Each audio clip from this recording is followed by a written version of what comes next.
My dear Shine family members and Shine परिवार सभी customers, आप सभी को नमस्कार। शाइन परिवार की जो लायबिलिटी है 2019 से लेकर के अभी तक, अगर उसको एक शब्दों में देखा जाए तो ये लायबिलिटी ना हो करके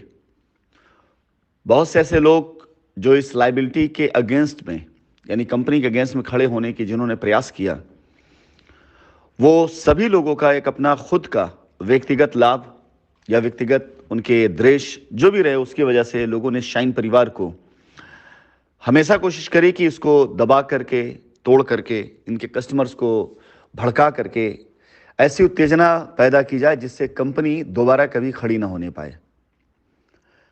लोगों के अपने अपने स्वार्थ थे, उसके बारे में बात करने के लिए मैं नहीं आया यहाँ पर, क्योंकि अब मेरा उद्देश्य किसी भी प्रकार से इस बात का नहीं रह गया है कि मैं किसी भी ऐसे कार्य को या किसी भी ऐसी कोशिश को अब आगे प्रमोट करूं जिसका लाभ कस्टमर को मिल रहा हो, लेकिन कस्टमर की तरफ से कुछ लोग मिल करके कंपनी की इस प्रयास को रोक रहे हों। पूरी तरीके से कंपनी ने निर्धारित किया है कि अब जो कुछ भी होगा वो माननीय न्यायालय के आदेश आने के बाद ही होगा। लेकिन इस पूरे के पूरे प्रकरण में जो चीज निकल कर सामने आई, जिसको अब तक हम सभी ने नजरअंदाज किया, कि किसी कस्टमर ने किसी एसोसिएट के अकाउंट में पैसे दिए, एसोसिएट ने किसी प्रेसिडेंट अकाउंट पैसे दे दिए, प्रेसिडेंट ने लॉयल्टी पॉइंट से या किसी भी तरीके से अपने चेक से कस्टमर्स के प्लॉट बुक करा दिए या उनके प्लान बुक करा दिए, और उसके बाद जब कंपनी के ऊपर इस तरह की त्रासदी आई तो अपना पल्ला झाड़ने के लिए कंपनी की तरफ उंगली करके लोग निकल गए। आज नहीं तो कल जांच में चीजें आएंगी और जरूर आएंगी। शायद इससे पहले हमारा प्रयास यही था कि सारे लोगों की लायबिलिटी उतर जाए और कंपनी के ऊपर लगे हुए दाग धब्बे छूट जाएं। अंदर की बात है, हम लोग समझ लेंगे किसने किसके साथ क्या किया, उसको देख लिया जाएगा, लेकिन कस्टमर्स का नुकसान ना होने पाए, इसलिए कंपनी ने अपनी जमीनों के दरवाजे खोल रखे थे। मेरी तरफ से जितने प्रयास हो सकते थे सारे प्रयास किए जाते थे और कोशिश की जाती थी कि कंपनी की लायबिलिटी कस्टमर के ऊपर भारी ना पड़े और लायबिलिटी उतार दी जाए। लाखों करोड़ों रुपए खर्च करने के बाद भी यह समझ में आ गया कि जिन जिन के ऊपर पैसे खर्च किए गए, अगर आप इतिहास उठा के देखें, जिन जिन को जिम्मेदारियां दी गई, जिनके पास सब कुछ था, जिनके हाथ में सब कुछ था, जिनके हाथ में ऑथराइज सिग्नेटरी थे, वो सारे के सारे लोग अपनी एक समय सीमा निर्धारित किया उन्होंने, और एक समय के बाद सभी के सभी दूसरे पाले में जाकर खड़े होना शुरू हो गए। ये सारी बातें तब तक जायज हैं जब तक कोई मामला लीगल में नहीं गया है, लेकिन लीगल में जाने के बाद हर एक चीज की परत खुलती है और हर एक चीज निकल कर सामने आता है। फिलहाल अब मैं पूरी तरीके से कंपनी के हर एक मसले को, चाहे कंपनी की देनदारी हो और चाहे कंपनी की लेनदारी हो, चाहे कंपनी के ऊपर लगे हुए आरोप हो, चाहे कंपनी द्वारा की गई रजिस्ट्रियां हो, हर एक मसले को मैं अब लीगल में लेकर के आऊंगा। बहुत से लोग शायद इस मुगालते में जी रहे हैं कि जो न्यायालय में आजकल हो रही कार्रवाइयां हैं उसको लेकर के उनको लगता हो कि बस ये सब कुछ ऐसे ही चलेगा, लेकिन वो शायद कानून के जानकार नहीं है कि वो कानून के जो प्रोसेस हैं उनके बारे में उनको नहीं पता है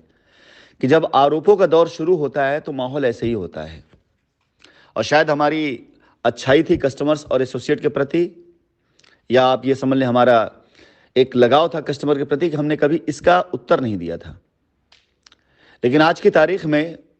वो सारे लोग जिन्होंने इसको हमारी कमजोरी समझी, अब ये कमजोरी ना बनाते हुए सिर्फ हम इंतजार कर रहे हैं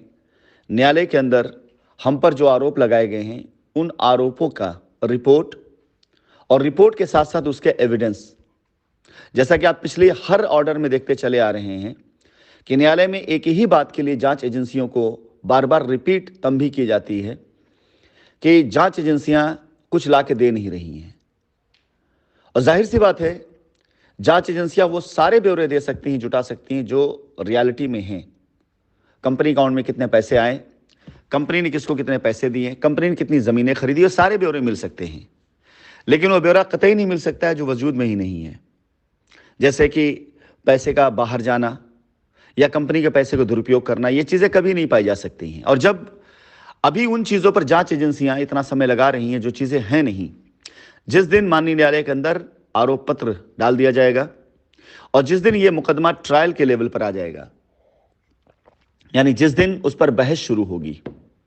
जिस दिन आरोपों के साथ साथ साक्ष्यों की मांग की जाएगी, उस दिन के बाद आप देखिएगा ये कहानी पलटेगी, और जरूर पलटेगी, क्योंकि जिन जिन लोगों ने आरोप लगाए हैं, अगर आरोप साबित नहीं होते हैं,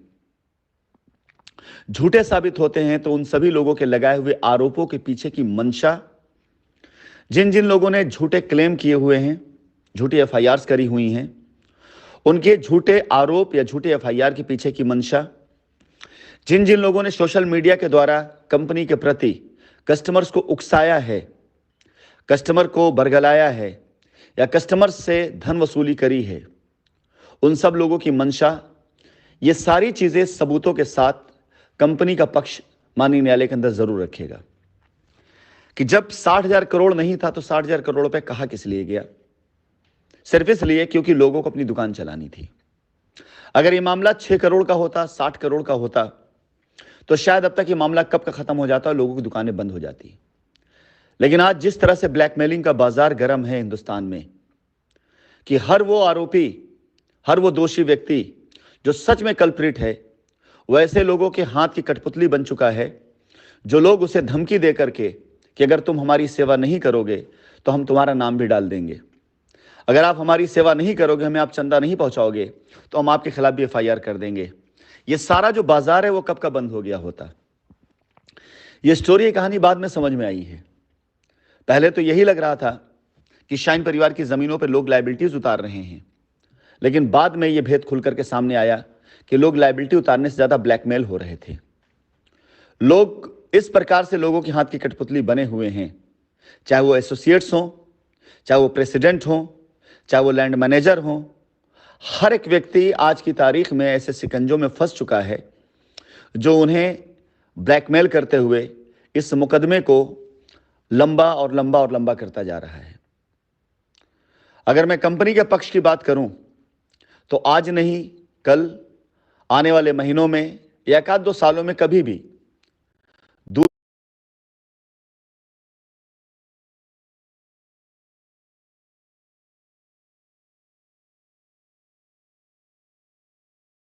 का दूध, पानी का पानी होगा। और जब ये चीज होगी तो कंपनी के पास अपनी खुद की जो औकात है, जो अपनी वर्थ है, चाहे कंपनी के लैंड बैंक हो, चाहे कंपनी के एडवांसेस हो, चाहे वो कंपनी की तरफ से जो भी अब तक जमीनें खरीदी गई हों, ये सारी चीजें मिला करके हजारों करोड़ रुपए के आसपास की वर्थ कंपनी की बनी है। और ये लड़ाई मैं लड़ूंगा। वो लोग जो जमीन गबन कर चुके हैं, वो लोग जो पैसा गबन करके बैठे हुए हैं, उनके खिलाफ ये लड़ाई जरूर लड़ी जाएगी और न्यायालय के अंदर ये बात साबित की जाएगी कि हजारों करोड़ का गबन लोगों ने करके बैठा हुआ, और इस गबन को छिपाने के लिए लोगों ने कंपनी पर आरोप लगाया। अंदाजा लगा सकते हैं कि जिस इंसान ने 2013, 14, 15, 16, 17 इन सारे समय में कंपनी की बुनियाद को हिंदुस्तान के एक छोटे से शहर से लेकर के पूरे पूरे भारतवर्ष में फैला दिया, हजारों लाखों लोगों के मजमों को लेकर के जो इंसान पूरी तरीके से एक व्यवस्था बना करके, एक मैनेजमेंट बना के इतना बड़ा काम किया हो कि जिसके ऊपर आज तकरीबन 1.5 सालों से गहन तौर से जांच करते हुए जांच एजेंसियां भी एक छोटा सा फॉल्ट ऐसा नहीं निकाल के ला पा रही जो पिछले 1.5 सालों में न्यायालय के अंदर दिया जा सके। आप अंदाजा लगा सकते हैं कि जिस इंसान ने हिंदुस्तान के हजारों लाखों लोगों के दिल पर अपने काम से, अपने कमिटमेंट से, अपने जुनून से राज किया हो, जब वो अपनी कंपनी के लिए और सिर्फ अपनी कंपनी की लैंड बैंक बचाने के लिए और अपनी कंपनी के दिए गए एडवांसेस को बचाने के लिए और अपनी कंपनी के ऊपर लगे हुए धब्बे को मिटाने के लिए सिर्फ उसी पर काम करेगा। अब तक मेरी मजबूरी और मेरी कमजोरी मेरे कस्टमर्स रहे थे, उनके लिए मैंने हर हद तक काम किया है। और ये मैं आप लोगों के सामने एक एक करके कहानियां लेकर के आऊंगा। किसी का कोई लिहाज नहीं, किसी की तरफ से कोई बात नहीं, हर एक चीज आपके सामने आएगी, कब कब कहां कहां किसके साथ मैंने कंपनी के कस्टमर्स की लायबिलिटी उतारने के लिए क्या क्या किया है और लोगों ने आपको कहां कहां मारा है। फिलहाल आज इस वॉइस नोट के जरिए मैं अपने कस्टमर से कहना चाहूंगा कि मैंने अपने रास्तों को अब बदल लिया है। मैं अब आपकी लायबिलिटी उतारने के लिए तब तक कार्य नहीं कर पाऊंगा जब तक न्यायालय की तरफ से कोई ऐसा आदेश नहीं आ जाता कि मुझे लायबिलिटी किसकी उतारनी है और कितनी उतारनी है, और भी साक्ष्यों के साथ। क्योंकि बगैर न्यायालय के आदेश और बगैर इस तरह की कानूनी प्रक्रियाओं के मैं हमेशा प्रयास करता रहा और लायबिलिटी उतारने के बाद भी आरोप हम पर लगते रहे हैं। तो अब ये प्रक्रिया हमारी तरफ से पूरी तरह से रोकी जा रही है। अब आती है बारी अपने कस्टमर के साथ खड़े होने के लिए। फैसला आपको करना है, पिछले 3 सालों में कस्टमर्स की मैं बात कर रहा हूं, और इस कस्टमर अगर एसोसिएट भी चाहे तो ऐड हो सकते हैं, क्योंकि अन्याय उनके साथ भी बहुत हुआ है, ब्लैकमेल वो भी हुए हैं। लेकिन मैं फिलहाल भी कस्टमर की बात कर रहा हूं। पिछले 3 सालों में आपने देख लिया है कि आपकी लायबिलिटी उतारने का प्रयास किसने किया है। या तो कंपनी ने किया है, कंपनी की जमीनों पर एसोसिएट्स ने कंपनी को गालियां देते हुए, आरोप लगाते हुए आपसे पैसे लेकर के लायबिलिटी उतारने के नाम पर आपका दोहन किया। या ऐसे लोगों ने जिन्होंने अपनी खुद के रियल एस्टेट के कारोबार शुरू कर लिए और उस कारोबार को चलाने के लिए शाइन की तरफ से जो कचरा बचा रह गया था उसको भी उन्होंने सोने के दाम में बेचा। यानी शाइन की लायबिलिटी उतारी जा सकती थी, जो कचरा थी हमारे लिए, बिल्कुल उसको उतार सकते थे, उसको भी उन्होंने उसमें अपनी लायबिलिटी उतारने के नाम पर उससे उन्होंने धंधा चमकाया। एक शाइन के टूटने से 100 लोगों ने अपना धंधा चालू कर लिया। यह था शाइन का साम्राज्य। लेकिन आज भी ऐसे कस्टमर्स को छोड़ दिया गया है जिन कस्टमर्स की लायबिलिटी उतारने वाला कोई नहीं है और जो आज परेशान घूम रहे हैं। मैं उन कस्टमर्स को यह ऑफर कर रहा हूं, या निवेदन ही समझ लें कि निवेदन ही कर रहा हूं, कि आप सभी लोगों की लायबिलिटी उतारने के लिए कुछ प्रयास किए जा रहे हैं। और यह प्रयास अब शाइन परिवार आपके लिए नहीं कर रहा है, अपने लिए नहीं कर रहा है, बल्कि आपके लिए कर रहा है। आपकी मर्जी है कि जो लोग लीगल में गए हुए हैं, चाहे वो एफआईआर से गए हों, चाहे पीआईएल से गए हों, अगर उन्हें लगता है कि न्यायालय में ये जो बहस चल रही है, ये बहस से उनकी लायबिलिटी नहीं उतर सकती है, अगर इसका विरोध नहीं किया गया या इसके खिलाफ में सच्चे साक्ष्यों के साथ लोग नहीं खड़े हुए, तो आप ये मान के चलिए कि आपकी लायबिलिटी उतारने के नाम पर ये लोग सिर्फ अपनी दुकानें चलाते रहे।